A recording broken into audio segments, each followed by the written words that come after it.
बिस्मिल्लाहिर्रहमानिर्रहीम। हम बहुत अरसे से पाकिस्तानी कौम को आगाह कर रहे हैं कि भारत एक बहुत बड़ी जंग की तैयारी कर रहा है पाकिस्तान के खिलाफ। पिछले चंद सालों में, खास तौर पर 2019 के बाद से, जब से उसने कश्मीर को जम किया है जबरदस्ती, तकरीबन $100 अरब का असलहा खरीद के वो बराह रास्त पाकिस्तान की सरहदों पर उसको लगा चुका है। और इस वक्त जो जुनून की हद तक भारत की जंगी तैयारियां हैं, जो डिप्लॉयमेंट्स हैं, जो एमुनिशन डंपिंग है, जो वो मिलिट्री ट्रेनिंग और एक्सरसाइजेस कर रहे हैं, ये बिल्कुल वाज़ेह बात है कि वो रूस की तरह किसी भी वक्त, जिस तरह यूक्रेन पर उसने हमला किया था, ये पाकिस्तान पर हमला करके एक बहुत बड़े इलाके पर कब्जा करना चाहते हैं। और इस पर हम तफसील से बात कर चुके हैं कि भारत को ये सारा मौका 2019 के बाद की हुकूमत ने दिया, जब उन्होंने कश्मीर को जम करने वाले तनाजे के ऊपर खामोशी इख्तियार कर ली। भारत को इजाजत दे दी कि लाइन ऑफ कंट्रोल पे वो बंकर्स बना ले, इस बात की इजाजत दी कि कश्मीर के अंदर वो आबादी का तनासुब तब्दील कर दे, कश्मीर को तकसीम कर दे, और पाकिस्तान सिर्फ तमाशा देखता रहा। नतीजा यह हुआ कि भारत अब इस कदर सख्ती के साथ उसने पंजे गाड़ लिए हैं कश्मीर पे कि दोबारा कश्मीर की तहरीक आजादी को जिंदा करना एक तकरीबन नामुमकिन अमर हो चला था। ऐसे में अल्लाह ताला की जानिब से एक गैबी मदद पाकिस्तान के लिए आ रही है, और अब यह मौका है कि पाकिस्तान पिछली होने वाली गलतियों का कफारा अदा करे। भारत के अंदर खालिस्तान की तहरीक आजादी ने अचानक भड़क कर एक आग पकड़ ली है। बहुत तवील अरसे से इसके ऊपर खालिस्तानी सिख काम कर रहे थे। पूरी दुनिया में खालिस्तान रेफरेंडम हो रहा था, लाखों की तादाद में सिख जो भारत से बाहर आबाद हैं वो इसमें शामिल थे। रेफरेंडम किया गया, खालिस्तान की आजादी की डिमांड की गई, और अब जब वो रेफरेंडम मुकम्मल हो गया है और पूरी दुनिया से सिखों ने कहा है कि वो भारत से आजादी चाहते हैं और खालिस्तान कायम करना चाहते हैं, तो इसके बाद अब भारतीय पंजाब के अंदर मुसल्लह सिखों ने अपनी ताकत दिखानी शुरू कर दी है। और पूरी भारत की रियासत में, खासतौर पर ये मोदी की हुकूमत में और हिंदुत्व ज़ायनिस्ट के अंदर एक दहशत है। आप महसूस कर सकते हैं कि वो एक खौफ के आलम में है कि ये क्या हो रहा है, क्योंकि इसका एक माजी है। जो सिख हैं, नहीं, हिंदू बुनियादी तौर पे एक मार्शल रेस नहीं है। इनमें बहुत थोड़े लोग हैं कि जो मार्शल हुआ करते थे, ज्यादातर तो ये दालखोर, घासखोर हैं। सिख बुनियादी तौर पर इंडियन आर्मी की कटिंग एज है, यानी भारतीय तलवार जो है उसकी जो धार है वो सिख है। और अगर सिखों में बगावत हो जाती है तो उसके बाद भारतीय यूनियन बिखर कर रह जाएगी।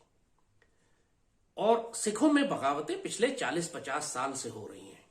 पाकिस्तान जब बन रहा था उस वक्त कायदे आजम ने कहा था सिखों से कि तुम पाकिस्तान के साथ शामिल हो जाओ, लेकिन उस वक्त जो सिखों की लीडरशिप थी उसने कायदे आजम की बात मानने से इनकार किया और भारत के साथ चले गए।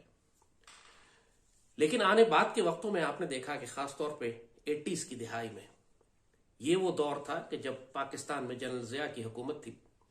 हम सोवियत यूनियन को भी अफगानिस्तान में रोके हुए थे, और उससे पहले चूंकि भारत मशरकी पाकिस्तान को तोड़ चुका था, तो भारत में मौजूद सिखों की तहरीक आजादी को पाकिस्तान की पूरी हिमायत हासिल थी। पाकिस्तान इस हद तक हिमायत कर रहा था कश्मीरी सिखों की कि भारतीय रियासत तकरीबन मुनहदिम होने पर आई। 1980 की दिहाई में मुसल्ला सिखों ने अमृतसर में गोल्डन टेम्पल पर कब्जा कर लिया था। वो इनकी सबसे मुकद्दस इबादतगाह है, और भारतीय फौज ने एक बहुत बड़ा ऑपरेशन किया था सिखों के खिलाफ, जिसके नतीजे में हजारों सिख मारे भी गए थे। और जो बाद में फसादात हुए पूरे भारत में, उसमें मजीद हजारों सिखों को बड़ी बेदर्दी से कत्ल किया गया। उसका इंतकाम फिर सिखों ने इस तरह लिया कि इंदिरा गांधी को खुद उसके सिख बॉडीगार्ड्स ने कत्ल कर दिया, और वो तमाम फौजी अफसर, इंडियन आर्मी चीफ और वो सारे जनरल्स के जो इस कत्लेआम में शामिल थे, उनको चुन चुन के उनके घरों में जाकर सिखों ने कत्ल किया। मगर उसके बाद जनरल ज़िया की शहादत के बाद तहरीक आजादी कश्मीर को भी नुकसान पहुंचा, और खालिस्तान की तहरीक आजादी की तहरीक को भी। बेनजीर और नवाज की हुकूमतें आती रहीं, और उस जमाने में किसी ने सिखों की जो लिस्ट पाकिस्तान के पास थी वो सारी उठाकर अंग्रेज, कहा यह जाता है कि भारत को दे दी, और सिख तहरीक को वो अंदर कुचलने में कामयाब हो गए। और 25-30 साल के बाद अब सिख दोबारा मुनज्जम हुए हैं। अब ये पूरी दुनिया में डायस्पोरा इनका फैला हुआ है, उसके पास पैसे भी हैं, वो फंडिंग भी कर सकते हैं। इनको प्रैक्टिकली किसी चीज की जरूरत नहीं है, इनके पास अपने रिसोर्सेज हैं, वो खुद असलाह भी डिलीवर कर रहे हैं कश्मीर, इंडियन पंजाब के अंदर। और अब दोबारा एक सिख मिलिटेंसी शुरू हुई है तहरीक आजादी की। पिछले 1.5-2 साल से पाकिस्तान ने जो करतारपुर का कॉरिडोर खोला था, उसकी वजह से सिखों के साथ हमारे ताल्लुकात बहुत अच्छे हो गए हैं। वो बड़ा रिस्पेक्टफुल हुए हैं पाकिस्तान के। हमने जो यहाँ पे गो के मकसद उस वक्त बाजवा और इमरान का ये नहीं था कि खालिस्तान की तहरीक को मदद दी जाएगी, लेकिन ये अल्लाह की तरफ से एक अपॉर्चुनिटी क्रिएट हो गई हमारे लिए। और बेशक हमारे और सिखों के दरमियान माजी बहुत तकलीफ दे रहा है। 1947 में पाकिस्तान में जितने पाकिस्तान आने वाली ट्रेनें थी और कत्लेआम थे, वो सब जाहिर इंडियन पंजाब में हुए थे। और बहुत शदीद दुख है इस बात का, तारीख के हवाले से बहुत लाखों मुसलमान शहीद हुए पंजाब में सिखों के हाथों। मगर इस वक्त सिख खुद तकलीफ में है, इस वक्त सिख खुद शर्मिंदा है उस फैसले पर जो उनके बड़ों ने उस वक्त किए थे, और ये पाकिस्तान की जानिब देख रहे हैं मदद के लिए। खास तौर पर ऐसे में कि जब नरेंद्र मोदी खुलकर कहता है कि मैं बलूचिस्तान को आजाद अलग करवा देंगे, अजीत कुमार डोवल कहता है कि हम तहरीक तालिबान के जरिए पाकिस्तान में बगावतें करवा रहे हैं और 1 लाख पाकिस्तानी शहीद करवा चुका है, जब इंडियन मिलिट्री और पॉलिटिकल लीडरशिप कहती है कि हम पाकिस्तानी ऑक्यूपाइड कश्मीर जिसे वो कहते हैं हम उस पर कब्जा करने जा रहे हैं, और उनकी सारी मिलिट्री डिप्लॉयमेंट और अब ट्रेनिंग एक्सरसाइजेज ये हैं कि वाकई अगले चंद हफ्तों या चंद महीनों में किसी भी वक्त ये पाकिस्तान में दाखिल हो जाएंगे, तो ऐसे में हमारे पास मुकम्मल जवाज मौजूद है कि हम भारत के अंदर जितनी भी तहरीक आजादी की तहरीकें हैं हम उनकी मदद करें। तहरीक आजादी कश्मीर को इस वक्त दोबारा भड़काना बहुत मुश्किल है, लेकिन सिख एक मार्शल रेस है, मुनज़्ज़म हो रहे हैं, हो चुके हैं, और ये वो वक्त है कि जब पाकिस्तान को पूरी कुव्वत के साथ इनकी मदद करनी चाहिए। यही वो एक रिलेशनशिप है इंडिया के साथ, ये वो जबान है जो भारत समझता है। आप इसके साथ प्यार मोहब्बत की बातें करके देख चुके हैं, इसको कोई फर्क नहीं पड़ता।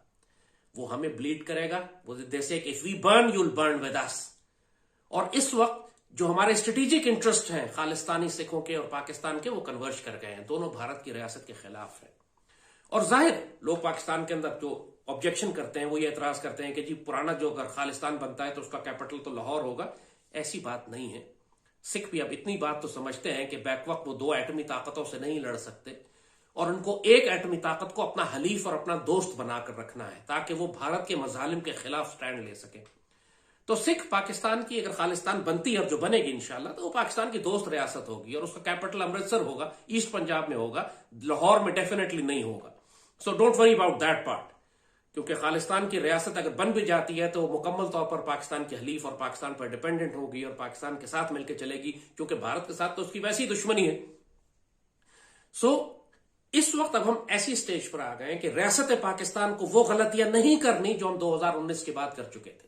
अल्लाह बार बार हमको प्लेट में रख के स्ट्रेटेजिक मौके दे रहा है कि तुम इनको इस्तेमाल कर लो। इस पाकिस्तान पर खास करम है अल्लाह का कि जब हम ये समझते हैं कि all lost, everything is gone, और हम अब बिल्कुल दीवार से लगा दिए गए, उस वक्त अल्लाह हमारे लिए कोई रास्ते निकालता है, अल्लाह हमारे लिए ऐसा मखरज निकालता है, एग्जिट्स निकालता है कि जब अगर हम उन स्ट्रेटेजिक अपॉर्चुनिटीज को इस्तेमाल कर लें तो जो प्रेशर दुश्मनों को हमारे ऊपर है वो हम रिलीज कर सकते हैं। पूरी दुनिया में जैसे कहा है, हत्ता कि कनाडा में और यूरोप में भी खुलकर खालिस्तान रेफरेंडम हुए हैं। यूरोपियन और अमेरिकन गवर्नमेंट्स ने भी इनको सपोर्ट किया है। दुनिया रिकग्नाइज कर रही है सिखों की तहरीक आजादी को। Now this is the time that Pakistan should openly recognise the Khalistan movement. इनको एक आजाद, एक जायज तहरीक आजादी के तौर पर इनकी फुल हिमायत करें। पूरी दुनिया में आपने देखा है हजारों लाखों मिलिटेंट्स यूक्रेन जा रहे हैं। पूरी दुनिया में मिलिटेंट ग्रुप्स हर मुल्क ने बनाए हुए अपने स्ट्रेटेजिक इंटरेस्ट को प्रोटेक्ट करने के लिए। कोई किसी पर एतराज नहीं करता। जुर्रत और दलेरी के साथ खुलकर जैसे कहा कि डिक्लेयर्ड फॉरेन पॉलिसी बनाए कि हम भारत के अंदर तमाम तहरीक आजादी की जितनी भी तहरीक और मूवमेंट्स हैं हम उनको सपोर्ट करेंगे, चाहे वो नागालैंड हो, चाहे वो नक्सलाइट्स हो, चाहे वो सिख हो, चाहे वो कश्मीरीज हो। पाकिस्तान हर जगह हर कौम की तहरीक आजादी की हिमायत करता है।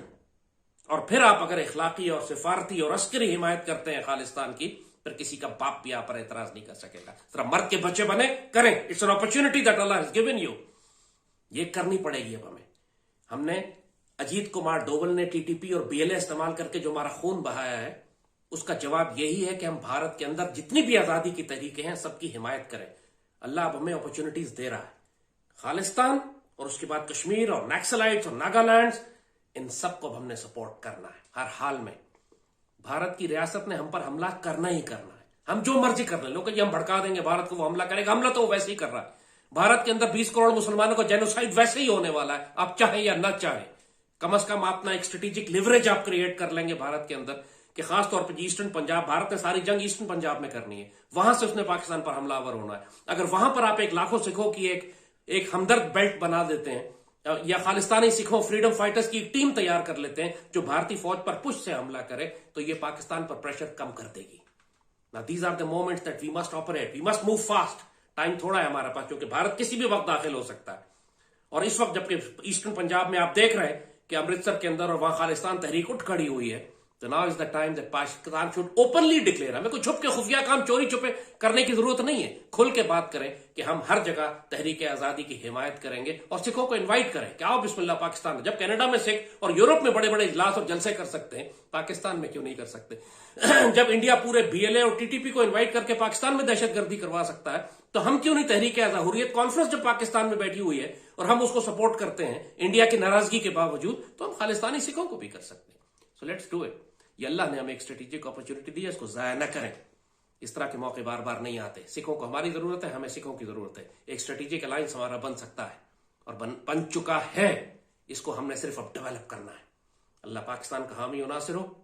इंशाअल्लाह गज़वा हिंद बहुत नजदीक है, और जब भारत के साथ हमारा तसादुम होगा, तो वो तमाम अक़लियतें जिनके खिलाफ भारत जुल्म करता रहा है, वो इस स्ट्रेटेजिक अलायंस में हमारे साथ होंगी। Now is the time to make an investment. Pakistan